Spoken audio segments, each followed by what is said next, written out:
नमस्कार बंधुओं, आज भावगंगा के इस अंक में आपका स्वागत है। काफ़ी विराम रहा, बड़ी भागदौड़ रही, बड़े अनुभव हुए, लेकिन आज फिर भावगंगा आपके सामने है। शारदा लाल जी तथा अन्य तमाम मित्रों ने फ़ोन पर या सोशल मीडिया पर मुझसे जानने की कोशिश की कि जो चुनाव हुए इसमें आपकी क्या प्रतिक्रियाएं हैं।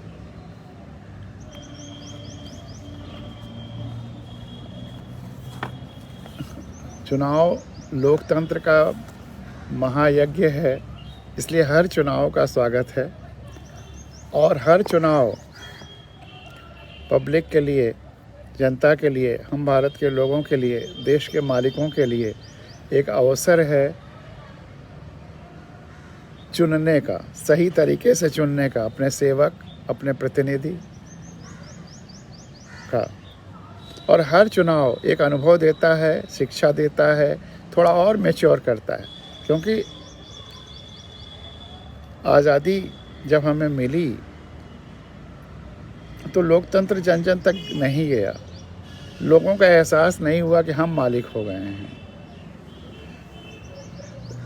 राजशाही के सारे दंड फंद अपनाए गए,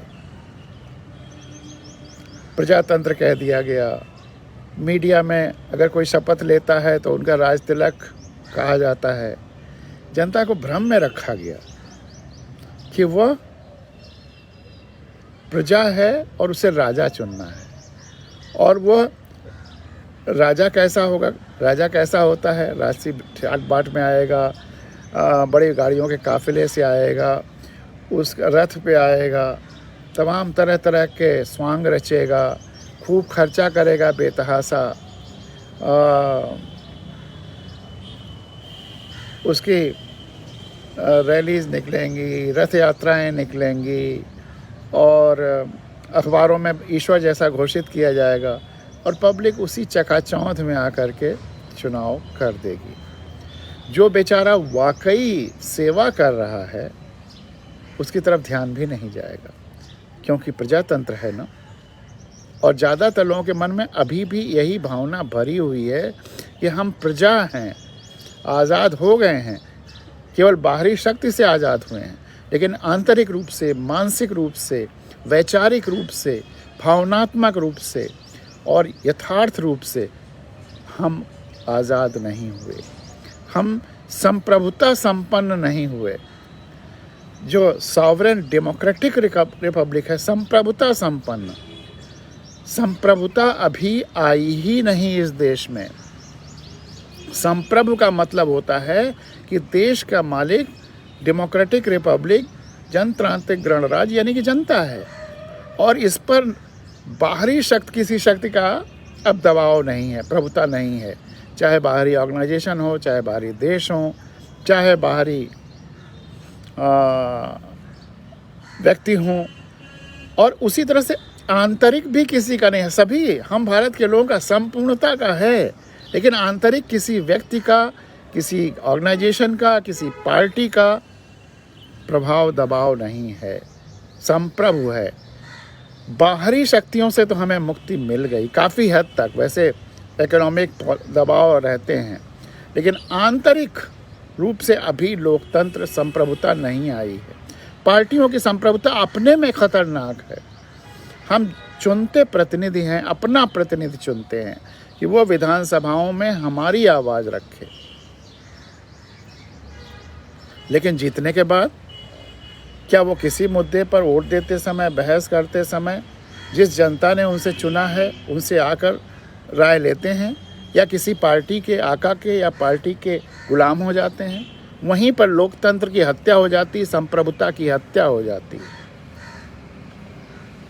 इस विषय पर हम लोग सुप्रीम कोर्ट में भी जाने वाले हैं। इसका दो ही रास्ता है, या तो जनता जाग जाए और अपने उन्हीं को वोट दे जो ये शपथ लें कि हम आपकी आवाज़ को वहाँ रखेंगे। पार्टियों को भी वोट देते समय उनसे ये शपथ दिलाएं कि वो उनकी नहीं बल्कि जनता की आवाज़ रखेंगे। जो विप है कॉन्स्टिट्यूशन में, वो केवल इसलिए है कि अगर सरकार गिराने का कोई मुद्दा हो तो पार्टियां, अगर सरकार बन गई है तो पार्टी लाइन के अगेंस्ट वोट ना दे, बस इतने के लिए है विप कॉन्स्टिट्यूशन में। अलग अलग मुद्दों पर वोट देने के लिए कॉन्स्टिट्यूशन में विप नहीं है। उसका दुरुपयोग कर रहे हैं ये लोग विप जारी करके। वो विप भी अनकॉन्स्टिट्यूशनल है, उस पर हम लोग सुप्रीम कोर्ट जाने की बात कर रहे हैं। लेकिन इस चुनाव में अभी भी हम लोगों की 7.5 साल की संविधान कथाओं के बावजूद हम लोग बहुत थोड़ा सा परिवर्तन ला पाए हैं। अभी हर नागरिक को ये सब बातें नहीं पता चल पाई हैं। इसके लिए अभी इस चुनाव ने हम लोगों को और जिम्मेदारी दी है कि अभी हमें तपस्या और करनी है और घनीभूत तरीके से करनी है, और पूरे देश में ये जो संविधान और जनशक्ति जागरण और शहीदों के सपनों को जन जन तक ले जाना, ये अभियान लगातार अनवरत करना है। अभी और समय लगेगा। अभी लोकतंत्र के लिए हमारी ज़मीन तैयार होने में, हमारे खेत तैयार होने में, जिसमें लोकतंत्र की फसल लहलहाए, और समय लगेगा। तो इसलिए हम लोगों के लिए यह आत्मनिरीक्षण का समय है, आत्मावलोकन का समय है कि हमारी मेहनत अभी कितने और दिनों तक, सालों तक चलेगी, किस और तीव्रता से चलेगी, कितने और लोगों को इसमें जोड़ना होगा, कितने और जुगनुओं को तलाशना और जोड़ना होगा। ये चेन रिएक्शन कब तक चलेगा? ये दूसरी आज़ादी की लड़ाई है। पहली आज़ादी में हम बाहरी तत्वों से आज़ाद हुए, अब दूसरी आज़ादी की लड़ाई में हम आंतरिक तत्वों से हमें आज़ाद होना। सत्ता जनता तक जानी, जन जन तक जानी है, तभी उसके समस्याओं का हल होगा। आज उसकी समस्याओं को हल कोई नहीं है। एक फतवा जारी हो जाता है कि आज से ट्रेनें बंद, प्लेन बंद, बसें बंद, सब कुछ बंद, और लोग 1700 किलोमीटर, 1800 किलोमीटर पैदल चलते हैं और रास्ते में मरते जाते हैं। इतनी असंवेदनशीलता इसीलिए है कि जो लोग सत्ता में बैठे हुए हैं उनको सत्ता के सुख दुख से कोई मतलब नहीं है। उनको मतलब है कि हमें सरकारें कैसे बनानी हैं, हमें सत्ता कैसे हासिल करनी है। मतलब वो मालिक बने बैठे हैं। लोकतंत्र में तो सबसे मिलजुल करके फैसला होना चाहिए। अगर कोई फैसला इतना बड़ा जनता के बारे में लेना है तो जनता से फैसला लेना चाहिए। आप जनता के प्रतिनिधियों को जनता से जा करके वहाँ राय लो कि क्या रास्ते वो अपनाए जाएं कोरोना से बचने के लिए। क्या सब कुछ बंद कर दिया जाएगा? क्या एक आदमी के फरमान से ये देश चलेगा? अब इससे ज़्यादा तानाशाही और क्या हो सकती है? एक पार्टी के फरमान से चलेगा, कुछ लोगों से चलेगा। जब तक सबकी राय ली न जाए, सब मालिक ना हो, तब तक लोकतंत्र नहीं है। अभी आंतरिक संप्रभुता इस देश में नहीं आई है। इस पर बहुत काम होने की ज़रूरत है और उसको जन जन तक ये बात जानी चाहिए। लेकिन जो अभी परिणाम आए हैं, कुछ कदम हम आगे बढ़े हैं। पिछले इन्हीं राज्यों में जो चुनाव हुए और इस बार इन्हीं राज्यों में जो चुनाव हुए और जो नतीजे हैं, उसमें हम कुछ कदम आगे बढ़े हैं। सबसे महत्वपूर्ण एग्जाम्पल पंजाब का है। पंजाब में वहाँ की जनता धन्यवाद की पात्र है। उसने धर्म पर आधारित पार्टी भाजपा को नकार दिया। उसने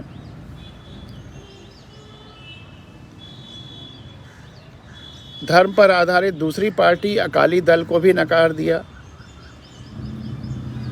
उसने शुद्ध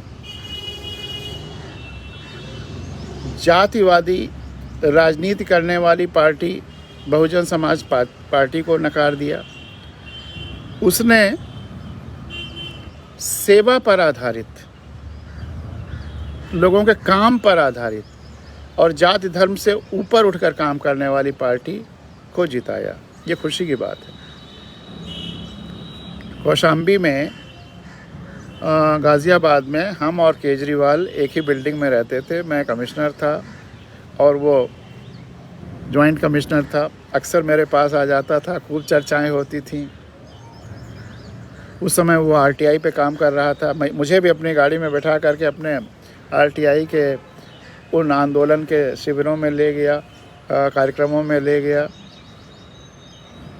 लेकिन कुछ अंतर विचारों में थे जो मैं केजरीवाल से कहता था, वो स्वीकार नहीं कर पाता था। पहला अंतर तो ये था कि वो कहता था कि हम ऐसा सिस्टम बना देंगे, चूँकि आरटीआई पे काम कर रहा था, हम ऐसा सिस्टम बना देंगे कि अब कोई सरकार अगर गलत भी चुन करके आ जाए तो अच्छा काम नहीं करेगी। मैंने कहा नहीं, ऐसा सिस्टम कोई नहीं बन सकता। लोकपाल की जब बात होती थी तो मैंने कहा कि एक लोकपाल भी वो जो चुना जाएगा उसको कौन चुनेगा? सत्ता पक्ष और विपक्ष। अगर दोनों भ्रष्ट हैं तो वो कभी एकदम सही आदमी को लोकपाल नहीं बनाने की कोशिश करेंगी, वो गड़बड़ को ही बनाने की कोशिश करेंगी जो दोनों की रक्षा कर सके। क्योंकि पक्ष और विपक्ष यही अगर खेलते रहेंगे तो इसलिए एक लोकपाल से काम नहीं चलेगा, जन जागरण करना होगा और अच्छे लोगों को व्यवस्था में चुन करके आना होगा। जब तक ये नहीं होगा तब तक देश का भविष्य और लोकतंत्र ठीक नहीं होगा। पहला ये था। दूसरा जो मैंने ऑब्ज़र्व किया कि वो वहीं ज़्यादा काम करता है जहाँ पर मीडिया रहती है। वो चुपचाप काम करना, तपस्या की भाव से काम करना, संविधान के लिए जैसे ज़रूरत है तपस्वियों की, भगीरथों की, उस तरह का नहीं कर सकता। वो मीडिया फोकस्ड है। और इसीलिए जब अन्ना आंदोलन हो रहा था, जब मीडिया वालों ने उससे पूछा कि इस आंदोलन का क्या भविष्य होगा, तो उसने कहा जैसा आप लोग दिखाएंगे कवर करेंगे। यानी कि मीडिया कवरेज से ही आंदोलन सफल होते हैं। डीप रूटेड वर्क करने की उसको आवश्यकता नहीं रहती। राइट टू इन्फॉर्मेशन भी वो सोच रहा था राइट टू इन्फॉर्मेशन और लोकपाल से सब कुछ बदल जाएगा, लेकिन राइट टू इन्फॉर्मेशन में इन्फॉर्मेशंस नहीं दिए जा रहे हैं। आखिर इन्फॉर्मेशन कमिश्नर्स का अपॉइंटमेंट कौन करता है? तो कुछ लोकपालों से राइट टू इन्फॉर्मेशन में राइट इन्फॉर्मेशन कमिश्नर्स को भी आप लोकपाल मान लीजिए। जो पार्टी लोकपाल के लिए इतना कुछ कह के आई थी उसने लोकपाल अपॉइंट ही नहीं किया। तो ये सब बड़े बड़े तिलिस्म है। इसको से जनता को उभरना होगा और हर नागरिक को लोकपाल बनना होगा। और लोकपाल लोक आलोक से बना है, जिसकी आंखें खुली हो वही रक्षा कर सकता है, वही लोकपाल बन सकता है। तो जनता को आंखें खोलने की ज़रूरत है। आंखें मुलमुलाने लगी हैं लेकिन अभी खुली नहीं हैं। इस चुनाव ने इतना दिखाया है कि आंखें थोड़ी थोड़ी मुलमुलाने लगी हैं, अभी खुली नहीं हैं। खुलेंगी तब जब वो वाकई सेवक तलाश के जिताएगा। अभी भी करोड़ों अरबों खर्च करके जो चुनाव जीत रहा है वो फिर कई गुना कमाएगा। फिर वो कैसे जीत रहा है? केजरीवाल भी परहेज नहीं करते हैं पैसा खर्च करने में, खूब पैसे इकट्ठे करते हैं और खर्च करते हैं। तो चुनाव के तरीक़ों में कोई परिवर्तन आम आदमी पार्टी और दूसरी पार्टियों में नहीं है। केजरीवाल भी खूब जनता के टैक्सेस का पैसा एडवर्टीज़मेंट में खर्च करते हैं। यह सब नहीं होना चाहिए। वाकई लोकतंत्र की सफलता तभी होगी जब हर पैसे का इस्तेमाल केवल और केवल जनता के सुख सुविधाओं के लिए, जनता के लिए हो। और कोई प्रचार कि हमारी पार्टी ने ये किया, ये सरकार ने ये किया, ये नहीं होना चाहिए जनता की कॉस्ट पे। वो पार्टी अपनी कॉस्ट पे करे या वो व्यक्ति अपनी कॉस्ट पर करे, वो तो समझ में आता है। लेकिन जनता के दिए गए टैक्सेस से दिल्ली सरकार इतने बड़े बड़े एडवर्टीज़मेंट दे रही है, वहाँ पर मेरा उनसे मतभेद रहा है कि सरकारी तंत्र का दुरुपयोग नहीं होना चाहिए। काम बोलना चाहिए, काम तो छाया की तरह होना चाहिए। हमारा प्रचार हमारी छाया की तरह होना चाहिए। जो हमने किया है वो पब्लिक देख रही है, पब्लिक खुद उसके आधार पर चुने, न कि प्रचार के आधार पर चुने।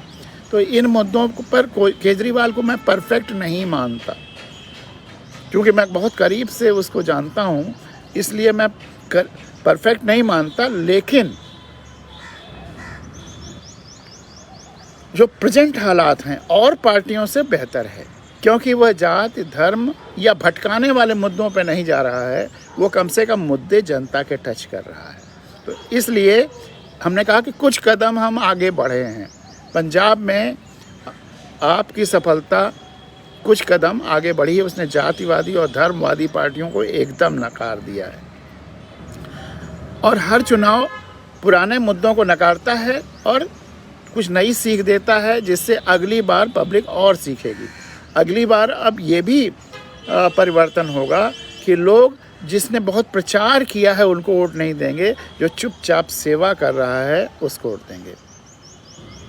तो इसलिए केजरीवाल का, आप पार्टी का वहाँ पे पंजाब में सफलता सकारात्मक संदेश है और ये लग रहा है कि लोग जब अब तक हमेशा पूरी तरह से गलत करते रहे हैं, जो उत्तर देते रहे हैं चुनाव में, वो थोड़ा थोड़ा सही की तरफ जाने की कोशिश शुरू हुई है। उत्तर प्रदेश का जहाँ तक, बाकी तीनों राज्यों का तो सामान्य सा है, लेकिन उत्तर प्रदेश के चुनाव पर एक दो कमेंट्स करने ज़रूरी हैं। पहला कि भाजपा ने भी इसमें दोहरी रणनीति खेली। खुद ही फर्स्ट और सेकंड राउंड के बाद ये लोग अंडरलाइन ये प्रचार करने लगे कि भाजपा की स्थिति वेस्टर्न यूपी में खराब रही है, इसलिए अगर भाजपा को बचाना है और सपा से बचना है तो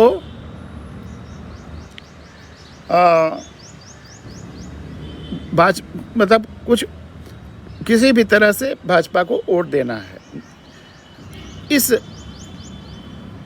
प्रचार ने या इस बात को दूर दूर तक फैलाने में उनकी स्ट्रेटजी सफल हो गई कि जो इन्हीं के कार्यों से नाराज लोग बैठे थे,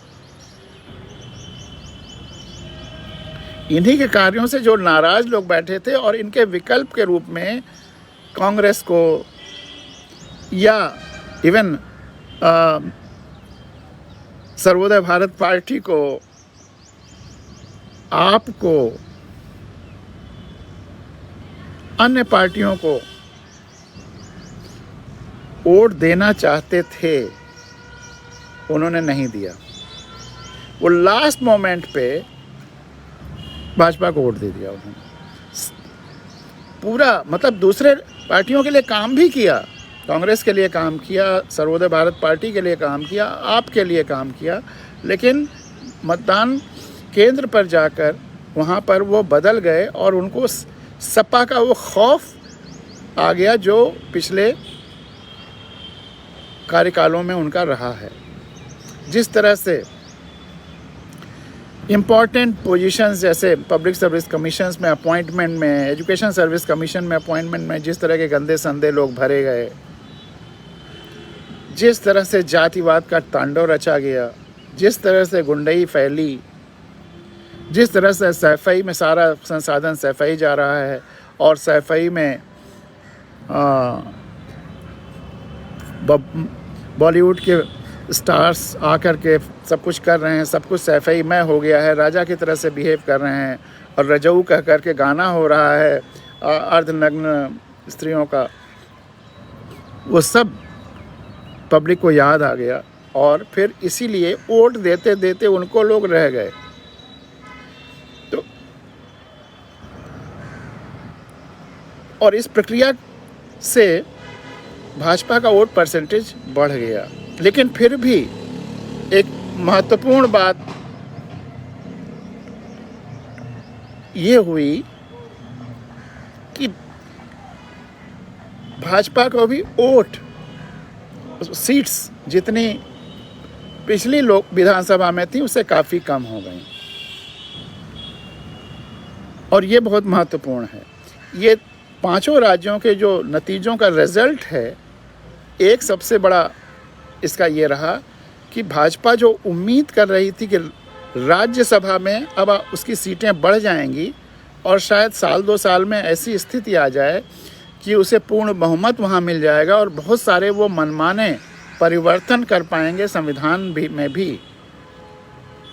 अब वो उसकी संभावना क्षीण या लगभग नगण्य हो गई है। देश सुरक्षित हो गया है। तो सबसे बड़ा फ़ायदा इन चुनावों का ये हुआ है, भले ही सरकार यूपी में बन गई, लेकिन फ़ायदा ये हुआ है कि राज्यसभा में अब इनको बहुमत नहीं मिलने वाला है। इनकी सीटें अब घटती जाएंगी क्योंकि रिटायर ज़्यादा होंगे और चुने कम जाएंगे इनके। तो ये सबसे बड़ा सेविंग ग्रेस रहा। और भाजपा से नाराज इनके वोटर्स जो इन्हीं के कामों से नाराज थे, चाहे किसान रैली हो और किसान बिल हो, चाहे छुट्टा जानवरों का खौफ हो गाँव में, चाहे बड़े बड़े हाईवेज तो बन रहे हैं लेकिन अंदर की सड़कें उतनी ही ख़राब है, भ्रष्टाचार उतना ही है, शिक्षा पर ध्यान बिल्कुल नहीं है। ये सारी चीज़ों के बावजूद लोगों ने गाली देते देते इनको वोट दे दिया। तो एक किसी ने कल फ़ोन पर मुझे बताया, मुझे बहुत अच्छा लगा, ऐसे उनके मुंह से बात निकल गई। हाँ, एक साहब ने कनाडा से बताया जो ऑब्ज़र्व कर रहे थे पूरे उसको। उन्होंने कहा कि ये तो ऐसा ही हुआ, शादी के समय खूब गाली देते हैं, वधू पक्ष वाले वर पक्ष वालों को खूब गाली देते हैं, लेकिन उसके बाद भी जयमाला या बहू दे देते हैं। तो इस बार गाली खूब दिया, भाजपा को गाली दिया, भाजपा के विरोध में बोलते रहे, दूसरी पार्टियों के साथ रहे गैर सफाई, लेकिन वोट देते समय उधर चले गए। ये एक विचित्र चमत्कार हुआ और ये लाभ उनको इसीलिए मिला क्योंकि उन्होंने खुद इस बात को दुष्प्रचारित किया। इवन मोहन भागवत का स्टेटमेंट आ गया कि पहले दूसरे चरण में हमारी स्थिति अच्छी नहीं है, तो इसलिए बाकी 3-4 चरणों में आप लोग सुधारिए। पहले 2 चरण में स्थिति अच्छी नहीं, बाकी 5 चरणों में सुधारिए। तो जितने तरह के सब ये सब हुए, उसका नतीजा जो रहा वो आपके सामने है। लेकिन इसमें भी संकेत हैं सकारात्मकता के, और हम लोगों के लिए मैसेज ये है कि जो जन सशक्तिकरण के लिए काम कर रहे हैं, जनता को आगे लाने के लिए काम कर रहे हैं, जनता को एहसास दिलाने के लिए काम कर रहे हैं कि आप मालिक हैं, इस पर अभी और काम करने की ज़रूरत है। मुझे शायद पता नहीं अपने सामने ये देख पाऊँगा कि नहीं, लेकिन आजीवन इस पर काम करने की ज़रूरत है। जुगनुओं को मिलजुल कर ढूंढ जोड़ कर सूरज बनाना है, हर हाल में इस देश धरा और लोकतंत्र को जगमगाना है। समय जितना भी लगे, शायद अभी और समय लगेगा, कुछ चुनाव और। वो हैंडपम्प से साफ़ पानी तो आएगा ही आएगा, असंभव है कि साफ़ पानी ना आए। लेकिन वो मेरा शेर है ना कि हमारी व्यवस्था, हमारा जनतंत्र बहुत कुछ हैंडपम्प की तरह होता है, पहले गंदा मटमैला फिर साफ़ पानी खींचता है। तो अभी मैं सोच रहा था गंदा मटमैला पानी अब ख़त्म होने का समय आ रहा है, 5-10 साल में आएगा, लेकिन इस चुनाव के बाद लगता है कि अभी हो सकता है 5 साल और 10-15 साल में आए, लेकिन आएगा। ये नेचुरल प्रोसेस है। आपने हैंडपम्प अगर लगाया है तो साफ़ पानी आएगा। और साफ़ पानी क्या होगा? जब जनता मालिक होगी, सेवकों को कुछ चुनेगी, हर फैसले महत्वपूर्ण देश और प्रदेश के जो जनता से संबंधित हैं, जनता की मेजॉरिटी से होगा। किसी एक व्यक्ति की तानाशाही नहीं चलेगी। देश पर संप्रभुता जो हमें मिल गई है बाहरी शक्तियों से, आंतरिक शक्तियों से संप्रभुता अभी नहीं मिली है, सॉवरेंटी नहीं मिली है। कोई व्यक्ति, कोई पार्टी, ये ज़्यादा महत्वपूर्ण हो जा रहा है जनता से, और जनता को रौंद दे रहा है, वह ख़त्म होगा।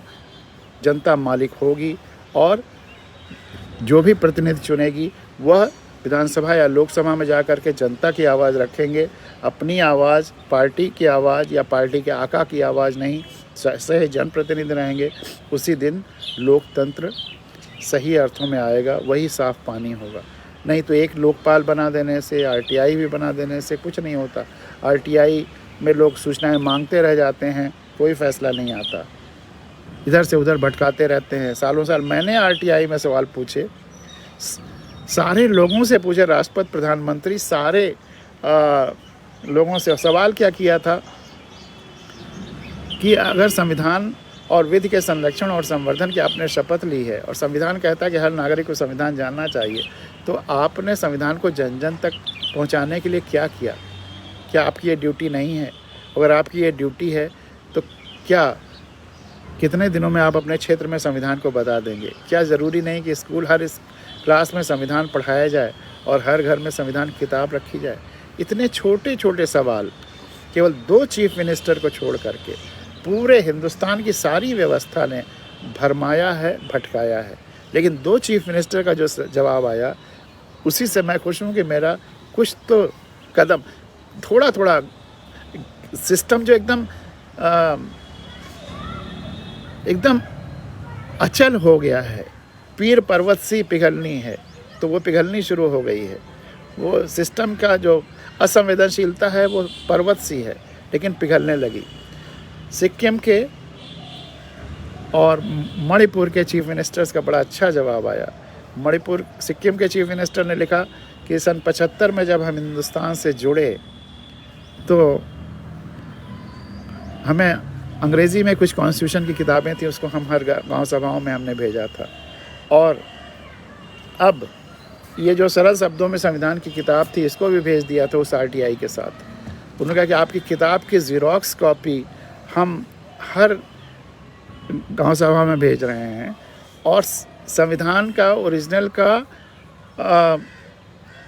सिक्किमीज़ में ट्रांसलेशन करा लिया है, अंडर प्रेस है, जब छप जाएगा तो हर गांव में भेजें। और मणिपुर के चीफ मिनिस्टर ने कहा कि आपके आरटीआई के सारे पॉइंट्स नोट किए, पहली बार मणिपुरी में ट्रांसलेशन करा रहे हैं और छपवा करके हर घर में भेजेंगे। तो होता है, थोड़ा थोड़ा हुआ उस समय। और अब मतलब वही, जब पर्वत की बर्फ़ पिघलती है तो एकाएक नहीं पिघल जाती, थोड़ी थोड़ी पिघलती है।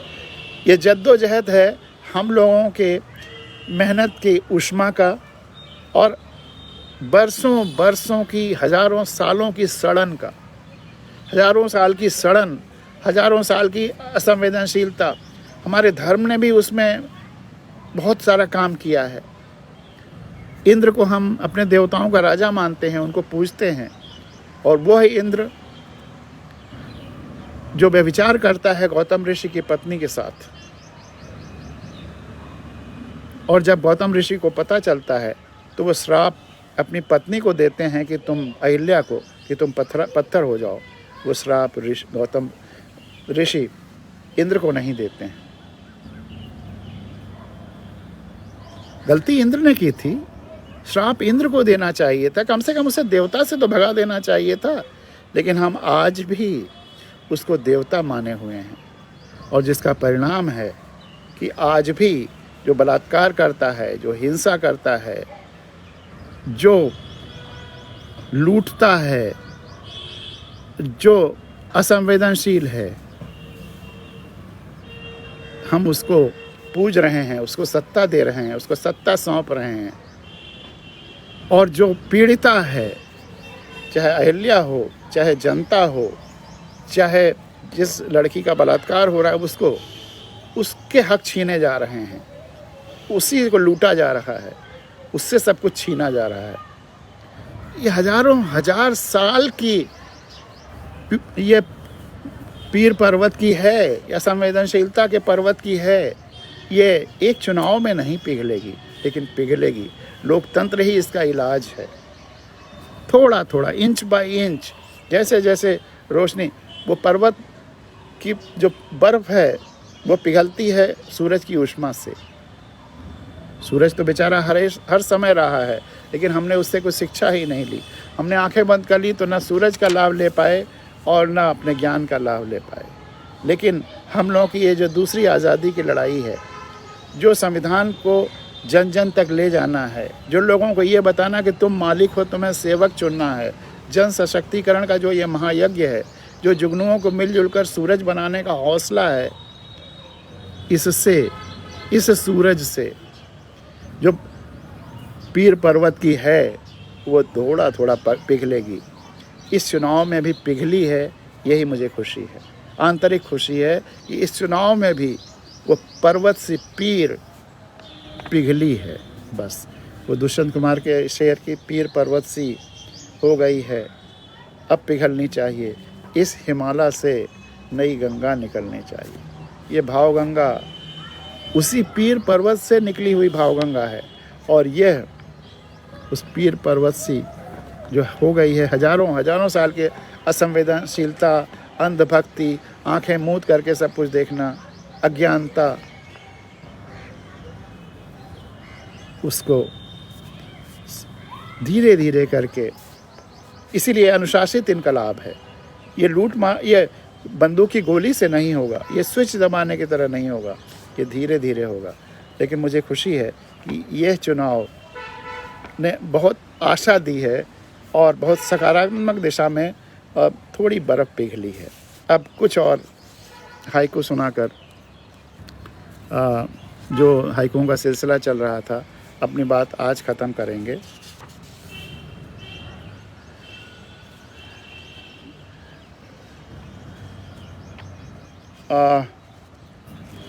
वहाँ तक पिछली बार हुआ था कि मेरी वंशी और मेरा सुदर्शन चक्र जब मिलकर हो जाते हैं एकाकार, तो बन जाता है मेरा साहित्य या मेरी कलम।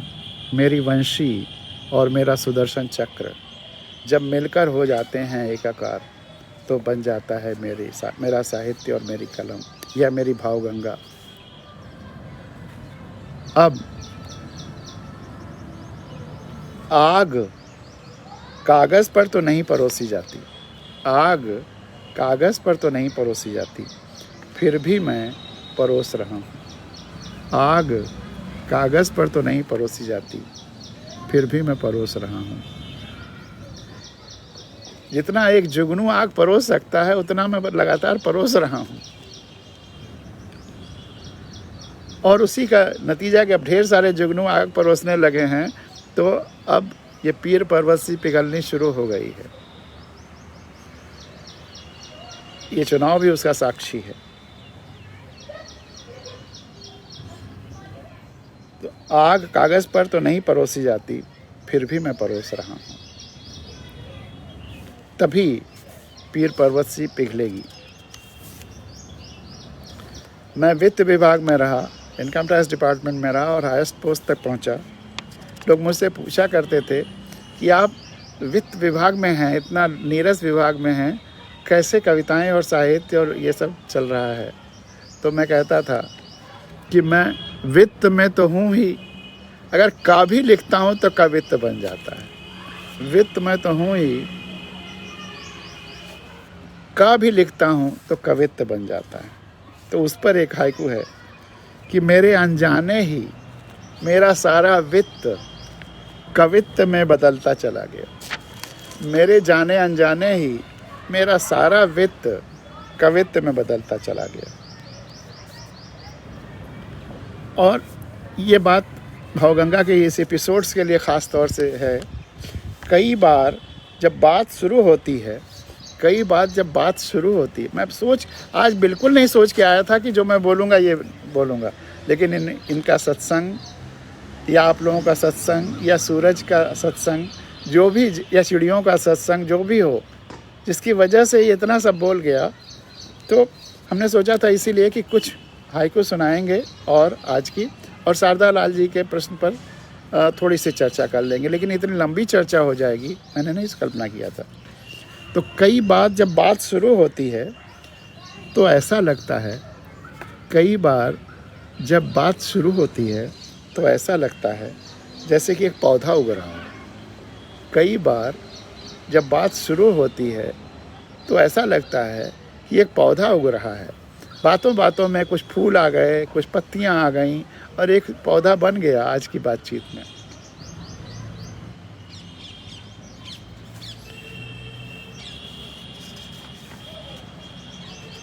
जब तक अनंत भी बिखर कर शून्य नहीं होता, वह ईश्वर भी नहीं होता। जब तक अनंत भी बिखर कर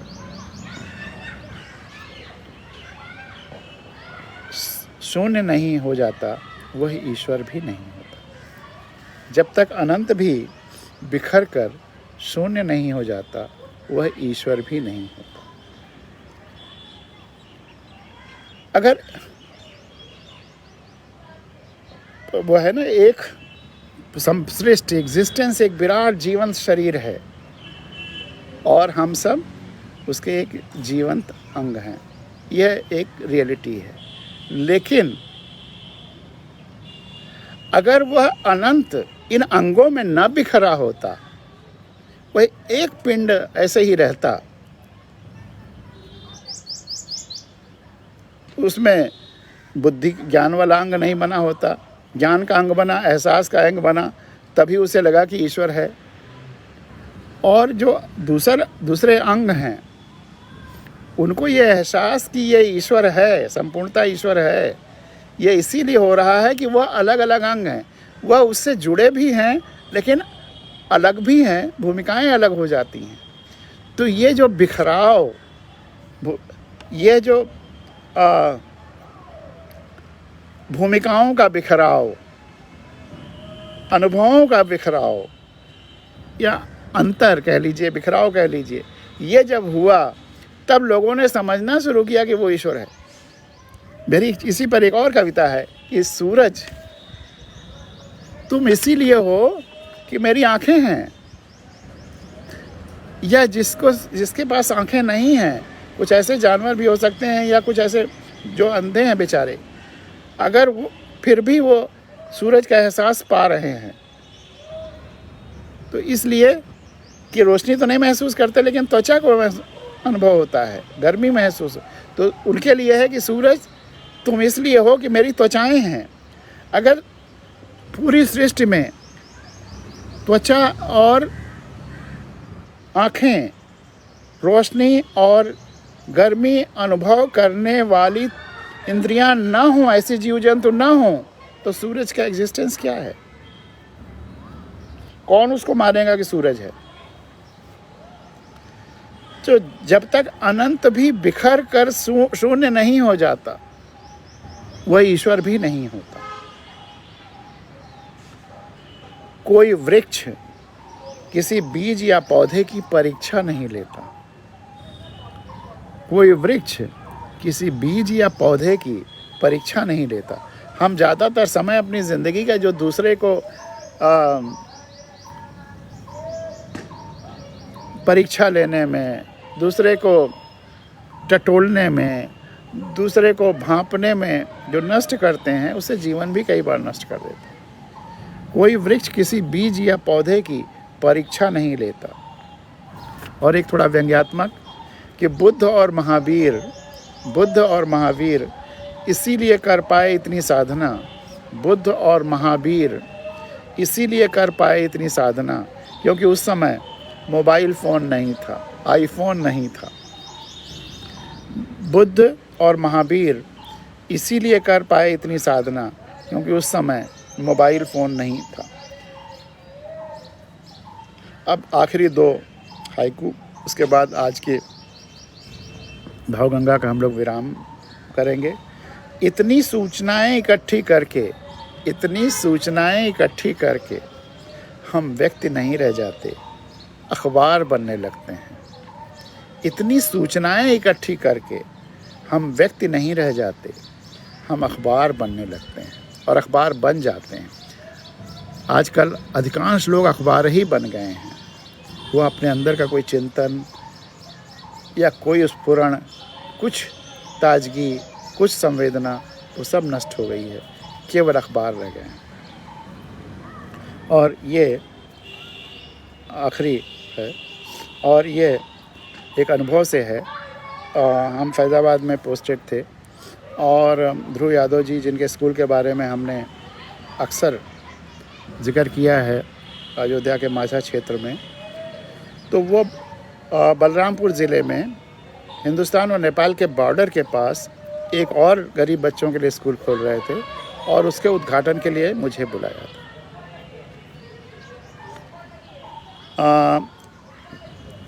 समय उद्घाटन का 2-3 बजे के आसपास रहा होगा, लेकिन मौसम इतना ख़राब था, बारिश इतनी हो रही थी कि बहुत धीरे धीरे और रास्ता भी ख़राब।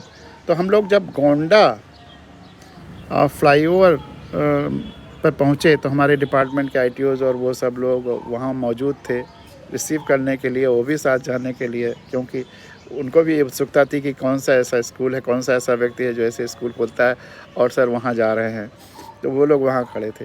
तो उसमें एक इंस्पेक्टर साहब ने कहा कि सर जब तक आप वहाँ पहुँचेंगे तब तक तो अंधेरा हो जाएगा, आप वहाँ क्या देखेंगे।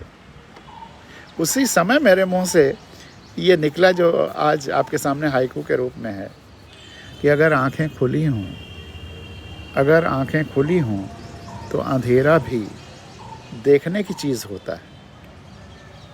अगर आंखें खुली हों तो अंधेरा भी देखने की चीज़ होता है। अगर आंखें खुली हों तो अंधेरा भी देखने की चीज़ होता है।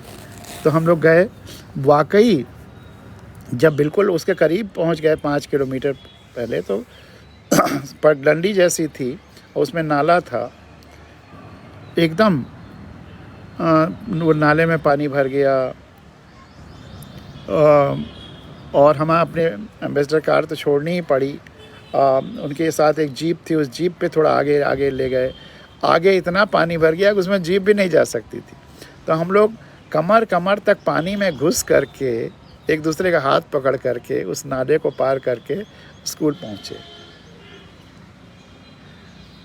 करीब जाड़े का वही दिन रहा होगा, अक्टूबर नवंबर, जाड़े की शुरुआत। तो दिन जल्दी डूबता है, तो सूरज डूब चुका था, अंधेरा हो चुका था जब हम लोग वहाँ पहुँचे।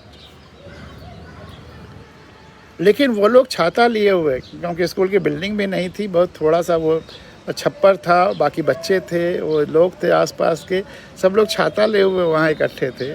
और वो अद्भुत अनुभव था, अद्भुत अनुभव था। हम लोगों के पैर में खूब मिट्टी लग गई थी, पैंट में मिट्टी लग गई थी नाले में चलने की वजह से। उसके बाद जब हम लौटे तो बलरामपुर चीनी मिल में गेस्ट हाउस में हम लोगों का इंतज़ाम था रात रुकने का, सुबह वहाँ से चलने का। पैर में और हर तरफ मिट्टी ही मिट्टी, और उनका आलीशान गेस्ट हाउस और उसमें खूब बढ़िया कारपेट। तो जब आने लगे, मैं अपना जूता उतारने लगा कि अब इस कारपेट पर ऐसे क्या जले। तो अब जाहिर सी बात है, मैं उस पूरे 17 जिलों का कमिश्नर, तो उन्होंने कहा कि नहीं नहीं साहब, जूता पहन के आ जाइए, कोई बात नहीं है। तब मैंने कहा कि हाँ, आज ये कालीन और ये गेस्ट हाउस धन्य हो जाएगा। आज इसको ज़मीन की धूल और कीचड़ मिल रही है, आज इसको ज़मीन की धूल और कीचड़ और मिट्टी मिल रही है, पानी मिल रहा है। आज इसकी भी प्यास बुझ जाएगी। और शायद ना आज के पहले और ना आज के बाद इस गेस्ट हाउस में इस तरह का कोई व्यक्ति कीचड़ से लदा सना आएगा। तो यहीं आज की भावगंगा समाप्त होती है। आशुतोष जी ने खूब लिखा है, अंधेरा भी देखने की चीज़ होता है। अद्भुत सर, आज का सब अखबार रह गए हैं। बिल्कुल सही, सादर प्रणाम। वित्त के जुड़ते ही कवित्व हो जाता है, वाह। वित्त के जुड़ते ही कवित्व बन जाता है, वाह। आप जैसे भगीरथ की तपस्या ज़रूर ही आपके भावगंगा को आपके रहते देश में बहेगी। आरटीआई का जवाब न मिलना वाकई दुखद है। सिक्किम और मणिपुर के चीफ मिनिस्टर का हार्दिक अभिनंदन। और भुवनेश्वर जी कहते हैं आपके रहते रहते आएगा। आशुतोष जी कह रहे हैं चुनाव की शानदार समीक्षा बिल्कुल नए संदर्भों की मिली। आशुतोष जी कह रहे हैं आज इन तिलिस्मों को बारीकी से जानने का मौका मिला। आंखें मुलमुलाने लगी हैं, खुली नहीं। बिल्कुल सही सर, सरकारी तंत्र का दुरुपयोग देखा नहीं होना चाहिए, सही है सर। तो ये सब प्रतिक्रियाएँ थीं और इसी के साथ आज की भावगंगा समाप्त होती है। आप सभी लोगों को बहुत बहुत धन्यवाद, बहुत बहुत धन्यवाद।